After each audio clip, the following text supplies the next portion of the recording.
जेव्हापासून मला प्रेग्नन्सी राहिली किंवा जेव्हापासून मी प्रेग्नन्सीचे ब्लॉग टाकणं सुरू केले ना, तेव्हापासून मला एकच कॉमन क्वेश्चन आणि कमेंट येतात, की "ताई तुला मुलगा हवा की मुलगी?"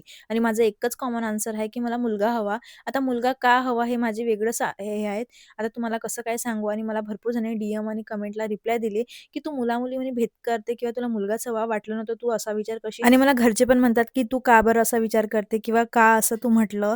आणि इनफॅक्ट माझा नवरा पण म्हणते, की "तू मुला-मुलीमध्ये भेद करत आहे का पूजा?" तर असं काहीच नाही आहे. मला सांगायचं आहे, की माझी फर्स्ट प्रेग्नन्सी होती ना, तेव्हा मला मुलगाच झाला होता आणि आता मला असं वाटतं, की खरंच मला मुलगाच झाला पाहिजे. कारण की जरी 4 वर्ष झाले असेल त्या मुलाला जाऊन, तर तरी मला त्याची आठवण गेलेली नाही आहे.